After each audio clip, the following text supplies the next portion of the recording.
ఒక విమెన్ లైఫ్లో ఏజ్ బట్టి ఏమి గైనిక్ ఇష్యూస్ ఫేస్ చేయొచ్చో చూద్దాం. ఫస్ట్ 25 to 35 ఇయర్స్ అప్పుడు ఫస్ట్ యూజువల్గా చూసేది irregular cycles, PCOD and excessive stress వల్ల సైకిల్ సరిగ్గా రాకపోవడం, లేకపోతే హెవీ మెన్స్ట్రల్ బ్లీడింగ్తో బాధపడుతూ ఉంటారు.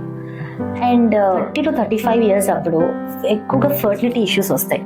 అంటే ప్రెగ్నెన్సీ డిలే అవ్వడము, తర్వాత పెయిన్, చాలా సెక్షువల్ యాక్టివిటీ అప్పుడు పెయిన్ ఉండటం, పీరియడ్స్ అప్పుడు పెయిన్ ఉండటం లాంటివి చూస్తూ ఉంటాం. అలాగే ఫైబ్రాయిడ్ వల్ల కాజ్ చేసే సిమ్టమ్స్ అన్ని కూడా చూస్తూ ఉంటాం. 35 to 45 ఇయర్స్ అప్పుడు పెరిమెనోపాజ్ ఏజ్ గ్రూప్ అంటాం. అప్పుడు కూడా సైకిల్స్, పీరియడ్స్ అనేవి చాలా డిస్టర్బింగ్ గా ఉంటాయి.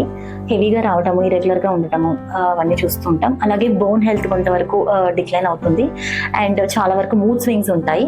ఇవన్నీ ఈ ఏజ్ గ్రూప్ లో చూస్తాం.